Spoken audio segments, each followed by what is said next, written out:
back to Cartoon Conversations, where you constantly hear us talk about things that don't really apply to your everyday life, but are still somewhat entertaining.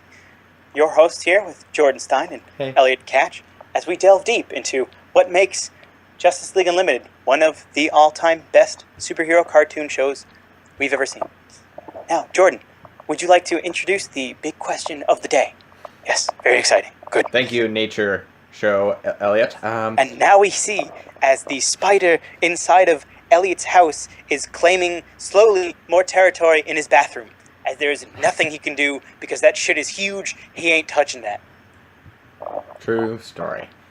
So, our question of the day is, what are the downsides of the Captain Nazi serum? It seems to work pretty well, but they never used it. So, let's find out. I'd say, I don't know, you won't really get a date, for one. Yeah, but I do a podcast on superheroes. That ship's kind of sailed. The overbite? That's pretty impressive. I mean, dentistry must be, out the goddamn wazoo. Yeah, I guess. You can probably find a great work as a professional wrestler, though. Or a Republican. Yeah. Oh, snap, I just went there.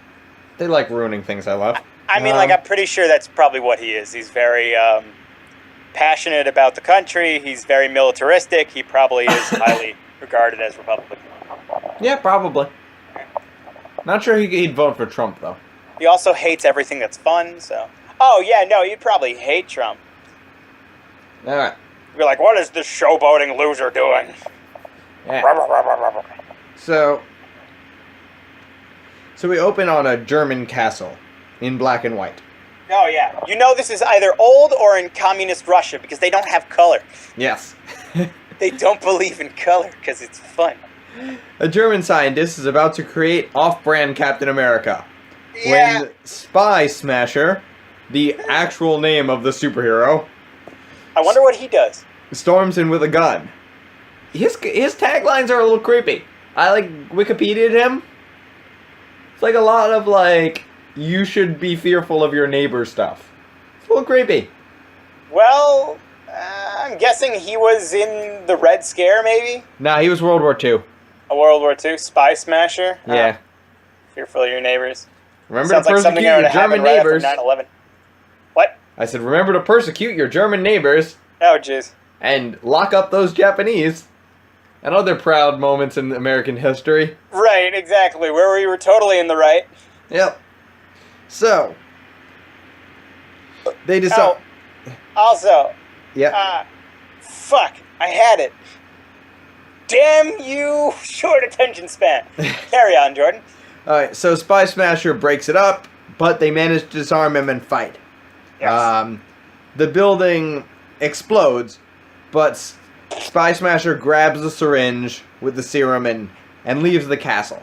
Oh, right. Okay. I remembered. My bad. Yep. The fact that you said off-brand Captain America is very oddly true in this episode because they also have off-brand Hulk. Yes, they also have off-brand Hulk. This is the, I guess, Marvel tribute episode. And then you also have Green Arrow, and, to a lesser extent, or a higher extent maybe. Green Arrow came first. I always thought Hawkeye was off-brand really? Green Arrow. Was off-brand Green Arrow? Which, I mean, they're both good characters. They're both, A-listers. How about Green Arrow is Coke, and Hawkeye is Pepsi? A cool, refreshing Pepsi. So I endorse neither of the two, alright? So yeah, I don't really like either cola, but... I don't drink soda to begin with. No, I don't really either. Yeah. So, in the present, yes. General Eiling from Cadmus closes the file ominously. And we get credits. Closes it ominously. I don't know, there's with mood lighting and stuff. It's ominous. With a very ominous shake of his hand. Yeah. So, fuck if I know. At a white tablecloth restaurant, the General meets with Amanda Waller. They're drinking orange juice. Yes, that is totally orange juice. Fancy orange juice. Thank you, censors. Yeah, pretty much. So, he's asking for her help getting out of his desk job. he still believes in the Cadmus mission. All that they needed to succeed was more faith. Which is... How should I put this? What they should use to succeed. Every crazy person's solution to a problem. Oh, yeah. And any religion. That is not true. Okay, Amanda Waller isn't so sure. And that's what's so great about Amanda Waller. She learns from her mistakes. Right. She saw this Cadmus thing, you know, maybe we went a little too far after her failure. And that's pretty cool that she has such great character growth. So... She's starting to sort of understand. She directly fought alongside the Justice League against one of the people that she had enlisted with her trust and very much understands, you know, where they reside at this point. Yeah, and she actually says something that's really wise and something I think people don't say enough. That... What? Oftentimes our enemies are just never as evil as we think they are. Right, and we're not as good either. And we're not as good. You're right, that's the second half of it. Yeah. And, damn, that's something you should have to, like, say every day in elementary school or something. Right. Just like to get it to sink in, because those are such great words. Just, you built a life around that, you wouldn't be missing much. It sort of puts you both at a more human level. You know, making it to be, you are, in the end, you're all still people, so you should find a way to get along. You shouldn't just write them off as being crazy. They still have an opinion, have a world, have a life. You know, you should find a way to coexist in some way, you know, without either side wanting to blow them up. Yeah. General Eiling, not so into the self-reflection thing. He accuses her of going soft. She says she can work with the Justice League, but she doesn't have to like them. General Eiling says, what would we do if they turn on us? If we did with the Soviets and Amanda Waller, I love this. This must have been like a thing with them when they were at Cadmus. She just goes, we'd all be under the red flag. I feel like what she was doing there was they had this conversation many times before, and she was just repeating it, like the way that they do later on in the episode. Yeah. Which is a fantastic little nod. But even while she agrees with them on the Cold War, she says they're living in a different world. The general views it as they lost a war with the Justice League. But Amanda Waller knows better. And she tries to impress this on him. That it wasn't a loss. It was the Justice League accepted some of their ideas. So in some way it was actually they won. Right. But he's not going to hear that because he sees things as losing ground, losing morale, losing troops, yada yada. Exactly. He's so busy looking at the physical situation that he's not seeing the emotional and the philosophical situation in which they did win. So, what's it? Carrying on from that conversation. I love it, and he goes a little too far, and she just leans towards him. And I will say, in his defense, I would have peed my pants if I got that look from Amanda Waller. Yeah, right. She is one scary woman. Oh, yeah. And one of the many reasons she is the best character in the DC universe. So, even General Wade Eiling is a little intimidated by this. So, that's how you know it's pretty scary. Yeah, he leans back. Oh, I like the fact that, remember what he said before in regards to, you haven't been listening to those bleeding heart congressmen, have you? Yeah. And she laughs, she goes, I'd eat them alive. And then he just goes, yeah, you would. Yeah, you would. Because, here's the thing. She would eat Superman alive. Oh my god. Like, let's see, if they got in a fight, he'd be in a corner in fetal position. She'd be screaming in like 5 minutes. No, she wouldn't even scream. She would just go, Clark, go to your room. Yeah. Turn on her intimidating look, and then he'd be in fetal position in the corner. I mean, she dug up shit on Batman. That's fucking crazy. She intimidated Batman to a standoff. Right. Batman is pretty much a professional intimidator. professional. Yes. So yeah, she walks away clearly having won that argument. Because, Amanda Waller. So, in space, with the 8, count them, 8 watchtowers, Batman seems to have ended his building spree. We haven't gotten a new watchtower in over a season now. Oh, you poor thing. We need these watchtowers, huh? Although, you might consider 9 because they have the Metro Tower in Metropolis. So maybe you can consider that. I don't know. The Metro Tower? Yeah, the one, remember the episode where the Flash and Hawkgirl? I was about to be like the metrosexual tower? The what? Where with Hawkgirl and the Flash, and they go to the island with the Nighthawks. Right. Blackhawk, sorry. Blackhawk Island was the name of the episode. God, how could you forget? And they're in the Metro Tower there. That's their Earth base.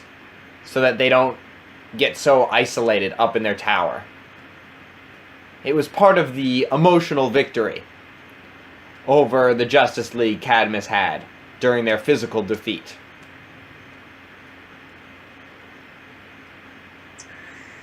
So... I don't know. I just feel like the whole towers thing is just one of those things that's never really truly going to be locked down. Yeah. So, on the Watchtower, the main one. The Watchtower? Green Lantern is reporting to Mr. T about a sun going nova. Yeah, that the Justice League is helping to not explode. As they slowly push a big fucking metal thing at it. Yes. Can we talk about how awesome it is that our superheroes can stop a sun from exploding? Yeah, no, it's pretty baller. Yeah, that's a nice little power to have in your back pocket. Yeah. Some ammo in your camp. Yeah. So, in there, it looks like we have, it's hard to tell because they're small, Superman, Captain Atom, and Wonder Woman. Which is, that's some serious firepower. Wait, really Wonder Woman? I thought I saw Wonder Woman in the background. It was hard to tell. There was clearly a woman there. I think that was Hawkgirl. You think it was Hawkgirl? It could well have been Hawkgirl. Maybe Wonder Woman too. It is hard to tell. They're very, very small-ish. Out of sight, off in another freaking corner of the universe. Yeah. So, Mr. Terrific calls Vigilante, Shining Knight, Green Arrow, Star and Stripe to the main deck. Vigilante and Shining Knight were hanging out, and they were watching Dirty Harry. I love this part. Which, everything about that moment is fantastic. They don't even outright say it. I love the little shit you say in between, in the fact that it's like, I don't know this character, but I understand why he is accounted as being dirty. Yeah. And it's like, don't talk shit about Clint Eastwood. Yeah. So it's what's going on. Yeah. They're talking about Dirty Harry. I love those spaghetti westerns. Those are so much fun. It's so good. Like, you can clearly tell if Shining Knight and Vigilante got together, and Shining Knight's like, ooh, what is this fancy picture box that is displaying things? What are cinema? No, he knows what things are now. Like, at this point, he knows what a movie is, I think. But, the point was that this is something Vigilante would totally show him. Yeah. Vigilante would totally be obsessed with spaghetti westerns. He would fall in love with freaking there's Clint like a 60% chance he became a superhero to be like Clint Eastwood. To be like Clint Eastwood? Yeah. I would get behind that. That's something. And then, like, a year into being a superhero, he found out that Clint Eastwood wasn't one. Oh, jeez. But he was like, well, I'm awesome, so this is okay. I feel like he could understand. Like, it's something he would very much easily... Like, he'd be like, man, Dirty Harry is a really cool guy. I want to be like him. Or, like, understand that Clint Eastwood is just a character and not, like, a superhero. Yeah, we also get some pretty good banter with Mr. Terrific. Right. Talking smack to Green Arrow. Yeah. So, he's still got it. Oh, yeah, I love it. What is it? Green Arrow talks back to him, and he said, did you ever talk to the Manhunter like that? And he's like... And then Green Arrow just shuts up. Yeah. Did you ever, like, go back on his word? Not go back on his words, but, like, doubt his orders? And it's like, yeah, I know, you're right. Yeah. So he's like, I need you to fill in for Superman. And then they fill in for him in, like, the most disappointing way possible. Exactly. They're going out in a parade, and it's fun, and it's fun, and it's fantastic, and everything is great. I mean, it's good there were, like, 7 of them to send, because, you know, they got attacked, but... Well, I feel like 2 would have been fine. Yeah. And this part right here is just a very big, kind of congratulatory to, or more so a showing that everyone can be a superhero. And this isn't the episode where that happens. Well, where this is a tribute to the 7 Soldiers of Victory. I'm sorry? The 7 Soldiers of Victory were a Silver Age comic. It was these 7 heroes. Oh, was it really? Yeah. Oh. This this episode was actually a tribute to them. I didn't realize. But what I was referring to is the fact that there's quite a bit in terms of showing support to police, firefighters, you know, shit like that. Yeah, what is it? At one point, Green Arrow goes, "You're the real heroes." Yeah, you're the real heroes. That and the fact that every single one of the cops shoots in immediately. They surround the general, and they give him no shit. They're like, you know, we are fucking him up. Seriously, cops in this universe are so brave. Yeah, they're hardcore shit. I would have been like, I don't exactly want to even go near this guy. Yeah. I mean, just considering, like, the level of evil in street crime in this universe, it takes some serious balls. It takes some balls. Knowing on your regular beat cop, you could come face to face with the Joker. Right. Or the Penguin. Right. Or Toy Master, or... and these are just, like, regular beat villains. Right. And then there's 1,001, like, C-list villains who the government puts back onto the street after a stint in the Suicide Squad. Right. I mean... you do have... In this world, it's another thing that I'm so curious about, in the fact that, you know, like, why be a C-list villain, or even just, like, a regular criminal? I think a C-list villain makes good money.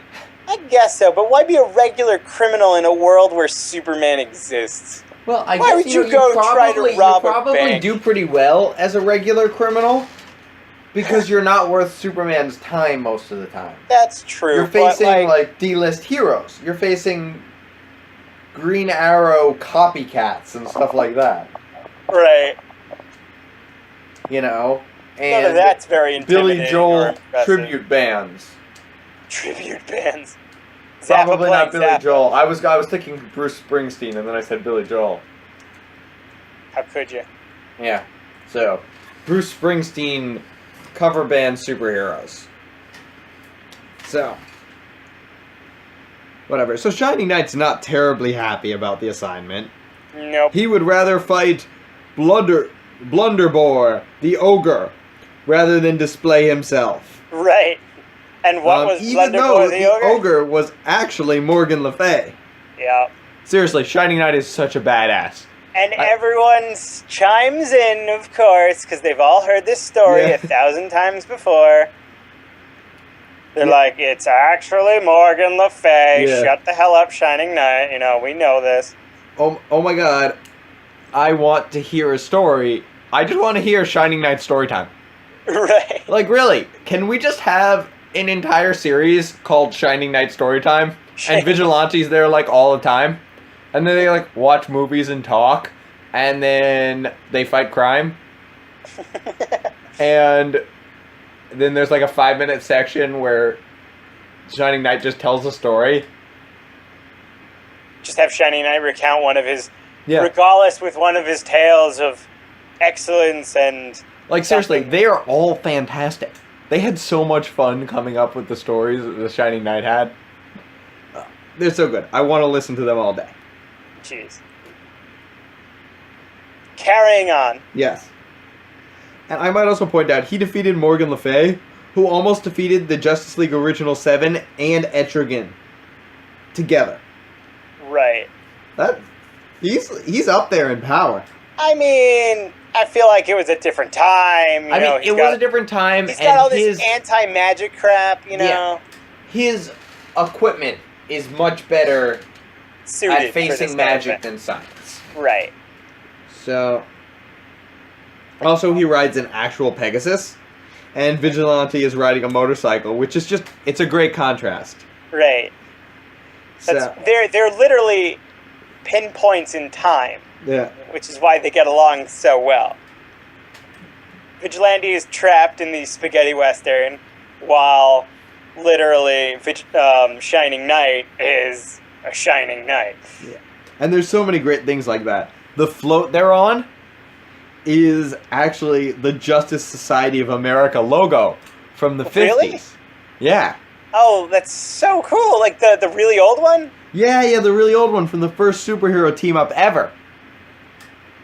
Or is it the 60s? Heroes One and All with the Hawk? Yeah, with the Hawk, and it's Justice Society of America. That's and really almost cool. all of them were in the Justice Society, actually. So it's just great. You know, there's so many great tributes to DC history here. Wasn't Mr. Terrific in the Justice Society? No, they didn't have black superheroes when they made the Justice Society. They didn't even let black people in comics for another, like, 20 years. Right. Which, you know, they were so worried when they did it, they actually, like, built it up. Like, first they had a black person in the background of one panel, and then no one freaked out. So they had Peter Parker say hi to a black kid. Whoa. And no one freaked out. Okay. Just making sure. And then they had a black superhero. And everyone freaked out. And then no one freaked out, so they're like, okay, phew. So now he can have his own comic. We're in the clear. Yeah. And then you got some really cool stuff, like Black Lightning. Right. He has a great line in one of the comics when he's talking to Static Shock. Oh, yeah? Where he's like, Static Shock asks him why he's called Black Lightning. And he's like, well, you know, in my day, there weren't any other black superheroes, so I needed to do that. Now, in your day, there are gonna be enough of us, you're not gonna have to distinguish yourself that way. And that's a beautiful thing. It's just a really beautiful passing of the torch moment, and he really took Static Shock under his wing. Right. It's a great moment. They do have that really fantastic thing. You know what's actually very funny? Yeah. Black Lightning was just created recently as I play a lot of the DC Universe deck building game. It's a lot of fun, and I've got all the expansion packs, but I don't have every card, because unfortunately they do a lot of promos that don't get passed around very often unless you go into specific conventions. So Black Lightning was one of them, and he's really good. Oh, he is? Cool, yeah. We'll have to play him next time. Oh, yeah, no, I gotta show you. I don't have him, because he costs like $50. Oh, okay. Yeah, no, but his ability is pretty damn cool. Well, that's what paper is for. You'll print out a picture of him and then write it below. I mean, me and Andy always make up our own heroes, which is a lot of fun too. So it's just, I don't know, it's a kooky little thing we like to do. But regardless of that, they're bringing, him and Vixen too, which is really cool. Vixen's fucking great. Vixen's a great hero. Fantastic card. You're talking about the card. I was talking about that in this show. Vixen is great. Yeah, no, her character as well is also fantastic. But, like, her card is really strong. Regardless of all this, because I'm pretty sure no one has any idea what I'm talking about. Yeah. So, on the floor... if you get the chance, go out and buy the DC Universe deck building game. DC deck building game, and it's so fucking good. It's very good. Hours. So, oh my... Really endless entertainment. But continuing on. Fantastic. On the float, we also have police officers, which is a really nice touch. It was very mid-2000s moment, but I really liked it. I liked how they honored the police officers along with the superheroes. Right. I mean, it would have been cool if they got like a float in front of the superheroes, but the way they did it was much better. And how Green Arrow and him shook hands. Shook hands. Yeah, they shucked hands. Shucked hands, yeah. Shucked hands. So... It's like that weird little thing with the dudes in their little cars. What do you mean the dudes in their little cars? Did you not see the little dudes with the little cars and the fezzes? Or are those like veterans or something? Oh, I thought that was just band members, wasn't it? No. That's from something, and I can't remember. I don't remember it, sorry. God. Yeah, no, he was throwing little cars at them. I don't know. Jeez. The nice moment's kind of undercut by the crowd making snarky things about Superman not being there. which like undercut what they were going for there, but it set up an arc where they won the crowd over. I mean, I guess you can kind of understand the crowd being disappointed in Metropolis about not seeing Superman, considering what Superman means to Metropolis. Right, he's their goddamn baby. I do like that said, Vigilante seems like a bad role model. I like that. I love that line. I thought it was so funny. A legitimately okay thing to say. It was just like, I don't really like the fact that he shoots guns at people. That's pretty fucked up. Yeah, but they're like laser guns. They don't shoot bullets. Right. Well, I'm pretty sure they shoot bullets, but like... No, because remember, in the one on the alien planet with Vixen and Hawkgirl, he takes it out and we see it's just little red things. There's no bullets in there or casings or anything. I thought he reloads at one point. He never reloads. Ah. So it's just energy. It must be like a futuristic weapon that he just made look like a 6-shooter. Maybe he made it himself. Yeah. I mean, you gotta think he made it himself because the military's most advanced weapons didn't work on the spiders. Right. In Darkheart, but his gun did. Well, his guns do because of the fact that he's full of so much love and passion for what he's doing that his guns shoot extra hard. Sure. At the military base, General Eiling goes to Cadmus. He makes his way in, no trouble, until he reaches the Bio-Vault, where they've changed the password. He tries to make up a story about his reading glasses being lost. Dude, get progressives. And tries to get in, but the scientist sees through it. His word is mud after the Lex Luthor disaster. So he has no trust. So he knocks out the soldier and pulls a gun to get into the vault. As you do. Yeah. He goes into the vault and takes the Captain Nazi serum.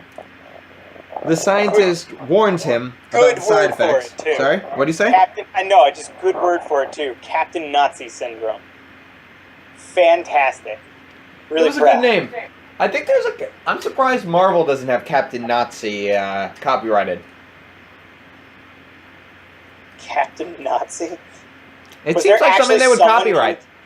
Is there someone named Captain Nazi? I always assumed there was. Captain! They have a captain like every country. Nazi! They have a Captain Britain, and a Captain China, and a Captain every country you can think of. I'm sure there's a Captain Yadrizi somewhere. So...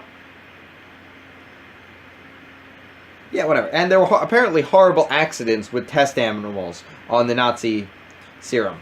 Captain Nazi Terrible, serum, horrible accidents. But he takes it anyway. Diarrhea everywhere. And he turns into a monster. As we said about the dating problem. Yes. So, overbite everywhere. So he defeats the soldiers, and he actually makes a point not to harm them too badly. Which is nice. Before he jumps into the night. Yeah. He kind of, this was one of his, I want to say, it explained that he still had his mind. Yeah. But it also explained where his mind was in the sense that, you know, he's not going to harm these soldiers simply because of what they are.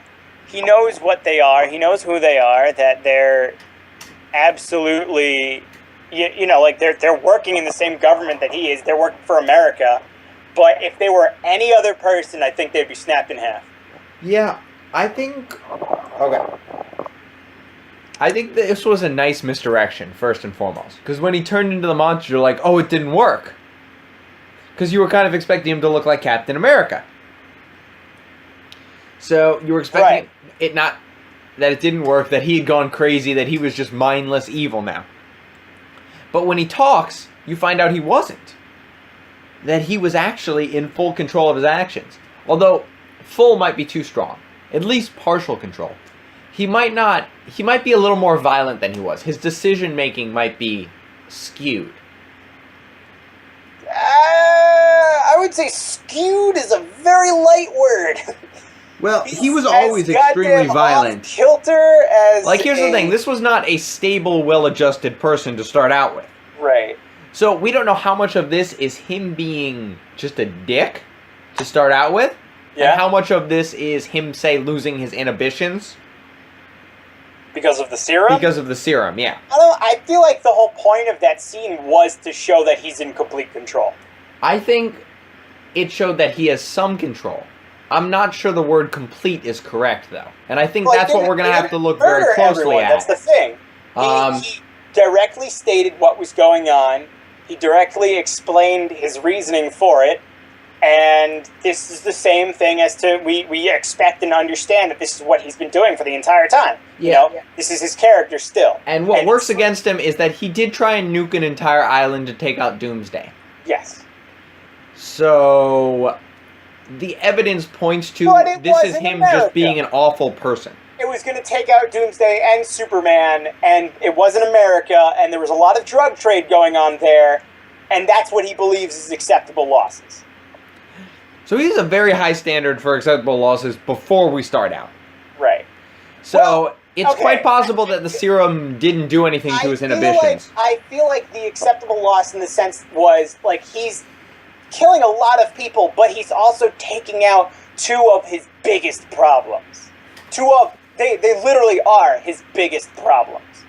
Doomsday is trying to fuck everything, and Superman is the poster child of Justice League. And if he can take out Superman, that will literally be Christmas, his birthday, and every other holiday ever that he believes in. All rolled into one delicious treat. In one delicious burrito. I do like burritos. So, at the parade, Star is making a fine fireworks show. Vigilante is working the crowd like a fiddle. And we find out where Shining Knight is from. Actual King Arthur times. Yeah. That's kind of cool. And Nathan Fillion. And he has a sword from Merlin. Yeah. Also kind of cool. So, sorry?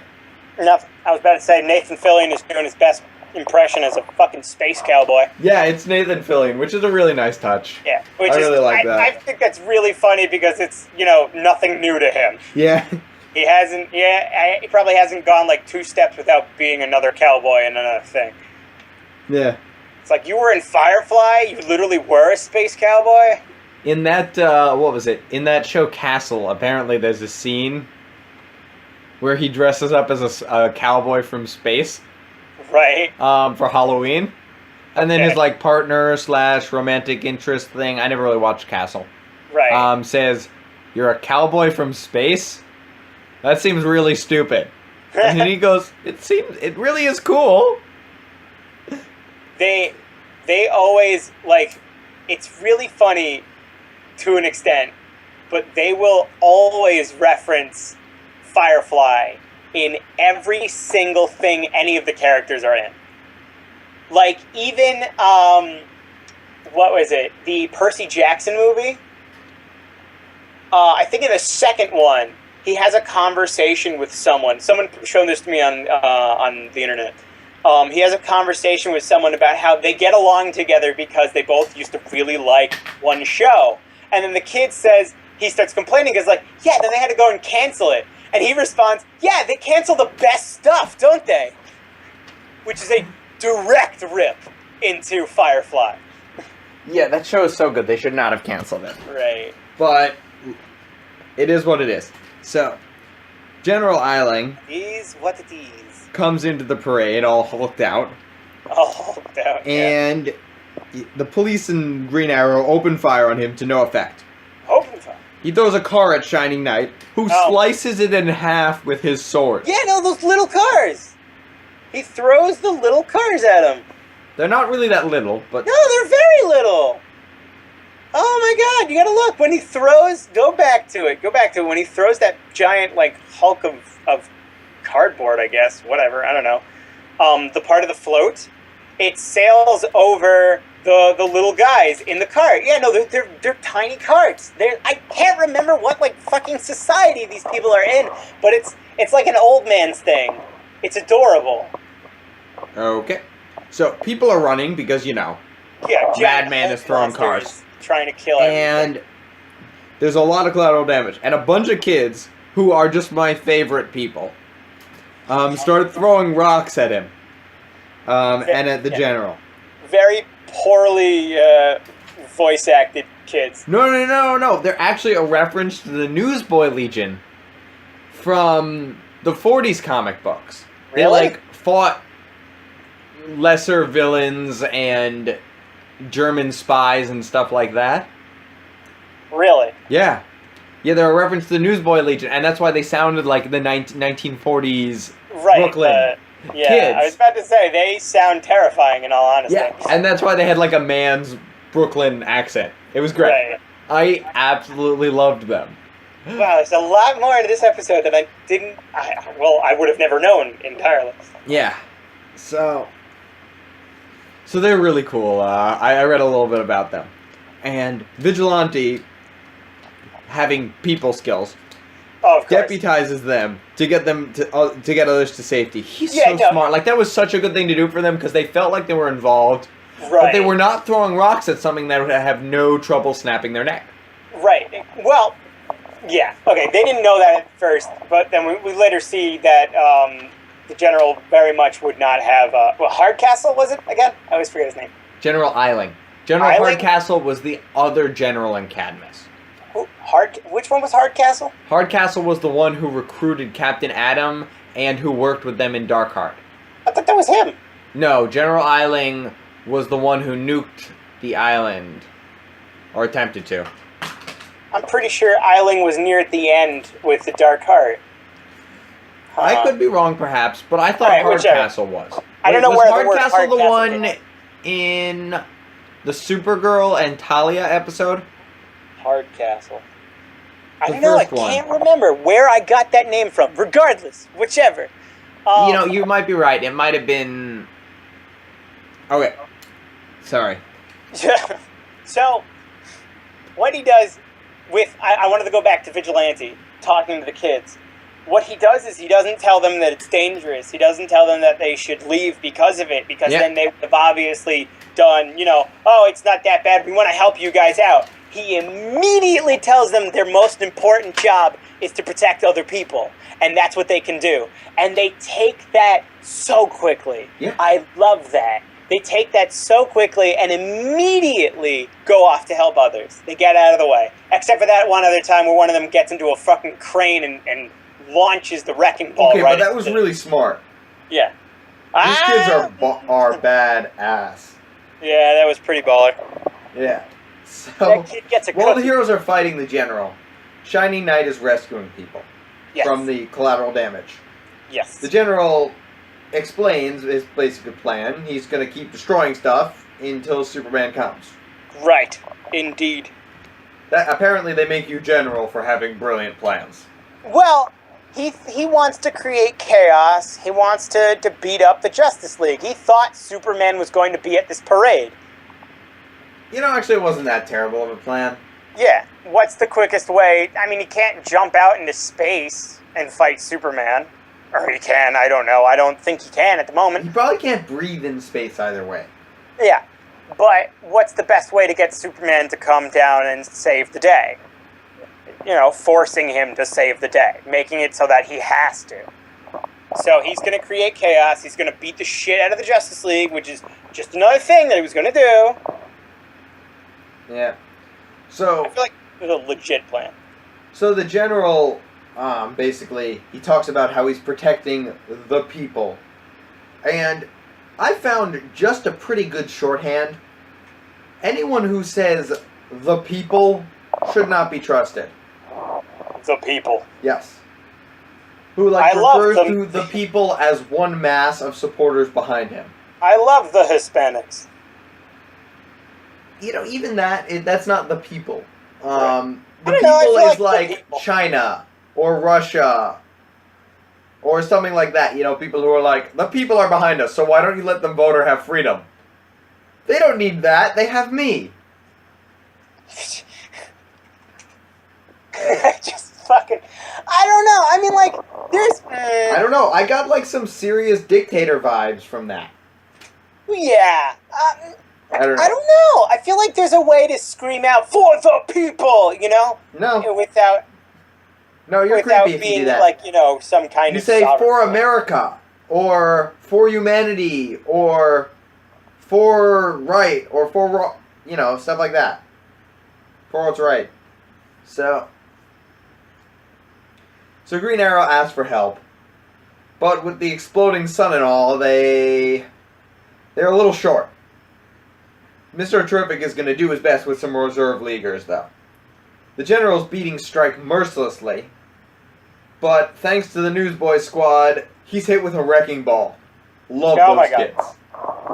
So, the General destroys the crane because I guess he's petty that way, and knocks the kid out. He's petty But that way. Vigilante saves him. Strike is about to be defeated when Star... Oh my god. He was just Star ripping defends his him. Sorry, yeah? chest plate off, and then he comes back. I love that. That's what a hero is. Yeah, Strike is such a hero. Is like, I am literally one punch away from death. But there are people in trouble, so I'm going to give my last dying breath to save them. Stripe is a real hero. And he's such a good father-in-law. You can see the love between him and Star when Star steps between them. It's really touching to see how well they get along. Not many even in very little... Yeah. Stepchildren and stepfathers get along that way. I really got to congratulate Star's mother for finding one of the best men in the world. Like, talk about hitting the jackpots with second husbands. Right. For your birthday, I am going to make a giant robot. I don't like you going around boys. So I'm giving you an empowering staff that lets you fly and shoot laser beams. That goes on the list of good presents. Yeah, good presents. So, Star and Vigilante team up to blow Vigilante's cycle on the General. And that was so badass. Yeah. Like, oh my god, that was so badass. He screams, yeehaw, kicks off the bike, shoots the freaking gas tank, and it explodes into him. Which is just like something that happens in a Western movie. Right. Erection achieved, by the way. That was so cool. So, Star saves him to prevent him dying. But the General's too strong, even with the exploding bike. Right. Star drags him away in his momentary distraction and berates him for the collateral damage. Right. They have that collateral damage conversation. He grabs the connection between them, throws her on the ground, and says, "Have you heard of acceptable losses?" Right. Which is kind of terrifying. That's like some Mao-level evil there. I don't know why I'm hating on China. That's like the second one I've done today, but I guess he shouldn't have done the Great Leap Forward if he didn't want to. Oh, I thought you were about to say Mao Zedong. A bad person. What? Oh, never mind. Yeah, no, that is China. I mean, I'm kind of looking at it from his perspective. The way he sees it is Superman and the Justice League are like they're literally powder kegs, and at any moment he like wakes up in a cold sweat every night, I'm assuming, imagining having the same nightmare about the Justice League overthrowing society and taking over the world because they totally can.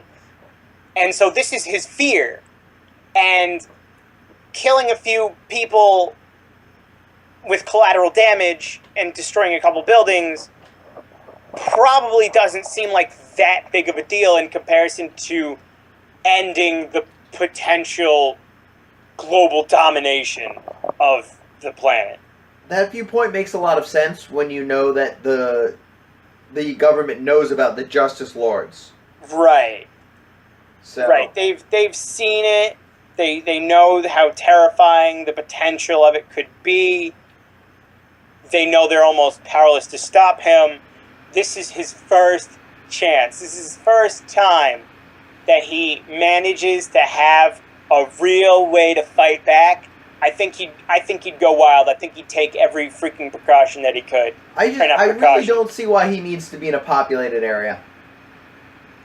Because this is the way that he does. He's fighting the Justice League. He's not gonna, take them away from the city. He's gonna kill the Justice League right now. But they're perfectly willing to fight him and die in the middle of uninhabited desert. Like, they seem pretty game to fight him to death in the desert. Well, if let's say from a strategical point, they are right now all gathered up in one nice area, and he has the potential for a sneak attack, to kill them all where they stand. He also wanted to fight Superman at the moment, so he'll have to make do with these. If he says, let's all go to another area, because he thinks they all suck and they're all evil, they would probably then convene against him, form like another strike counter group, get all the people up in the satellite to fight him right now. He's thinking strategically. He's not giving them a chance. He doesn't want to give them any fucking leeway. I guess. I just don't see why he couldn't leave a populated area. Especially considering 2 superheroes have now told him that Superman is in space. Also, this is the first reference we get to Stargirl pointing out that she doesn't have powers. That's the second beat. The first beat is them saying they don't even have superpowers in the crowd. Right. The second beat is this right here. And then we're going to get a subversive third beat later, which is going to be cool. So, after he throws her into the ground, she's stunned. And he's about to kill Stargirl when Shining Knight flies in and saves her. He can't break through the General's hide with his Merlin-given sword. Well, he does. He manages to cut his arm. He cuts his arm? I don't remember that. Yeah, no, he's the only one that actually does damage. Well, Shining Knight, I think, is the most powerful of that group. The only person I would say is in his league would probably be Stargirl. Yeah, I think Stargirl maybe is a bit more than Shining Knight, but the situation calls more so for someone with a weapon that is, like, highly advanced in that sense. I don't know. I'm not sure who'd win in a fight. My money, I think, would be on Shining Knight, though. I think Stars and Stripes would have it. Well, if you toss Stripe in there. Alright, okay, I meant, because I call her Stars and Stripes all the time, because I keep forgetting the other one is named Stripes. Yeah. Stripe, it's like an acronym for something. I don't remember what it is, though. So. And Shining Knight's pretty swiftly taken out. Green Arrow and Vigilante try to take him on, but they're swiftly defeated as well, with Vigilante being completely knocked out. Then, backup arrives. It's Speedy and the Crimson Avenger. Yeah, we got our superpowered backup, man. This is exactly what you wanted. And thus we have completed the 7 soldiers of victory. A dude in a bright red trench coat and a Green Arrow version .56 beta. So, not exactly the A-team. Yeah, not exactly the A-team, the B-team, the C-team, the D-team, or the E-team. Yeah, so they fire at him. F-team. They fire at him to no effect. F for friendly. They even use their mini nuke arrow. Oh, no, there was a big part. They're like, I like that line, though. They said, the quantum arrow, but you told me it was only for, well, this is an emergency. Yeah. It just didn't even let him finish the sentence. They fire those quantum fuckers off, slamming into... That was some really, really impressive scene right there. There's a little mushroom cloud there. Yeah. Little baby nuke. I love how they twirl around him, then clack together, and just that little explosion. You're thinking, oh man, that got him. That definitely got him. But nope. It just made him mad. Yeah, so... What do they say after that? They're out of arrows. Yeah. And it just really shows their heroism. Their reaction to being out of arrows is they charge him with their freaking bows. Right. Because that's exactly what a hero does. Yeah. But unfortunately for them, fisticuffs aren't their forte. Nope. And so it doesn't go very well for them. Yeah. And then the general gets a double kill. Yeah. It was very brave, though. Very nice to see. So, and then Shining Knight comes back. He berates the general about his bad intentions. Right. And he tells a fantastic story. Yeah, he declares that he's not going to let innocents get hurt. He tells this story of when King Arthur ordered him to kill a village. He says how he refused, knowing that his king had the right to unknight him for refusing an order. But it was a test. King Arthur had been testing him to make sure he wouldn't, and he had passed. Great story. Storytime with Shining Knight would be such a good show. Storytime with Shining Knight. Once upon a time, my lord and liege told me to go and slaughter a bunch of people. And everyone in the crowd is like, holy shit! You know? It's like, no, I didn't do it. No, it ends well. Yeah, no, trust me. So yeah, it was a test, and he passed. I love that. Just like the general is now failing it. It's such a great story.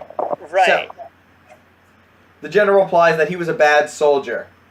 And Shining Knight says, that's the moral decay of modern times. Great line.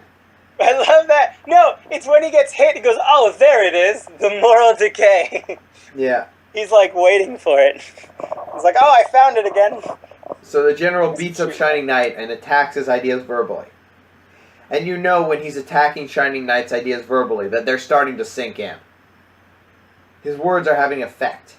His words are having an effect because he's being annoying. Sorry, what did you say? I feel like his words aren't having really an effect. I feel like he's just being annoying because he won't go down. And that's how the general sees it. Because the general I think his words are striking a chord somewhere. He's always got a rebuttal, and I actually kind of like his rebuttals. It's like, I didn't take his order because I knew it was morally wrong. And the general looks at him and goes, then you're a bad soldier. But here's the thing. In the U.S. Army, if you were given an order like that, you're allowed to refuse. Is it really? Of course. Oh. If you're ordered to commit a war crime, right. Well, you not are in this universe. Actually required to refuse. Not in this universe. In this universe, it's very, single, train thought, or what is it? God, what's the term? Single-minded? Not really, whatever, fuck it. Narrow-minded in the fact that they have to absolutely serve their country. I mean, I'd go back to how we saw Captain Atom, but that's opening up a can of worms that I intend to sleep tonight, so I don't want to talk for another 4 or 5 hours. Yeah, I think we've said all we're going to say on that argument. Right, exactly. But I feel like in this universe, people take military and service very seriously. Take discipline and orders very seriously. Which, there's a DC comic I've always wanted to read called Men at War, which is what it's like being an ordinary soldier in the DC universe. Right, it must be terrifying. It must be terrifying. Or with boring, all the maybe. Super weapons and stuff like that, and superheroes. Right. You could die at any second. Yeah. So, the general's about to kill Shining Knight when the citizens all band together to protect him, just as he protected them. They berate the general about his actions, building on what Shining Knight was saying, and pointing out that he's the only one with superpowers. And that's what finally stops the general. Not the muscles, but the words. That was so beautiful. I remembered that line for the longest time. The fact that he says, I'm here to defend you against these superpowered, what do they call them? It was mutations or... Freaks, I think he said. Something like that. Menaces, that's what it was. Yeah, these superpowered menaces. And she just turns to him and goes, you're the only... Oh, no, the little kid says, you're the only one with superpowers here. And he stops. And he's like, wow. Yeah, he's right. Shit. And he jumps off. For all that, still thinking on some level he was right. The heroes are dragged off on stretchers, but they're victors that day. Shining Knight stops to thank the sweetest, most grandmotherliest woman ever, who saved him. Right. And she thanks him. She kind of looked like she was checked out at the end, like her eyes were only half open. She's like, yeah, Shining Knight. Totally. I thought that was just being her being really sweet and grandmotherly. Oh, yeah, no, it was. But the kind of animators, like, kind of lost track of what that was supposed to look like. So, it's really sweet. And then at the end, the kids are playing Shining Knight and Vigilante. Yeah, they were so cute. They're hitting each other with sticks. Oh, one of them's going to poke an eye out. So, we get another nice callback to the Seven Soldiers of Victory from the comics. So great. Just a great episode. Fantastic way to end it. It was cute. It was very powerful. And it had one of the things that I feel many episodes do not have, which is profound statements and dialogue. They had so many lines, so much back and forth between these characters and showing their inner philosophies and personalities and how that shapes the world and how the world has shaped them. And it was beautiful. They had movie lines, like movie quotes that were all perfect, and all this shit was so much fun and so good. This was one of my favorite episodes. Yeah, this is going to go very high. But before we do that, I think we should talk about the big question. What is the big question, Jordan? Very important, right? Of course. Yes, it is, what are the downsides of the Captain Nazi serum? And I don't think we really found too many. Yeah? I mean, besides the appearance thing we pointed out in the beginning, were there any? I mean, we hypothesized that it might have made him a little bit more aggressive and less in control. Yeah. But I think we disproved that hypothesis, right? Yeah. Where pretty much he understands exactly everything that's going on, and he even stops in the end because he understands what the kid is telling him. Yeah. So, I think that self-control at the end, combined with the fact that before that, he was crazy enough to nuke an island, right, shows that he hasn't really gone down. Right. He hasn't really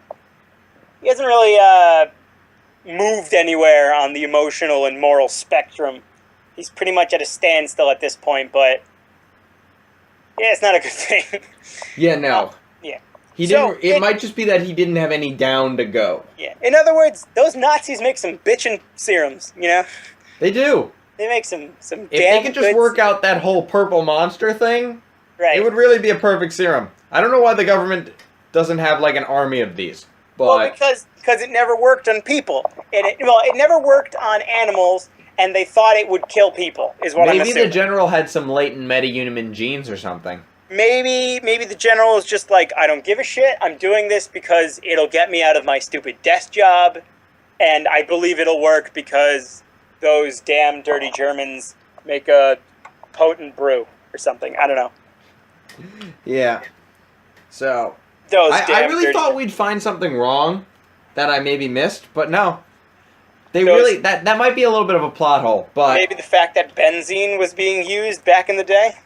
Well, benzene is like a very common substance. Don't you remember we had this conversation about benzene, and we were watching this episode back when we were like kids pretty much. Yeah.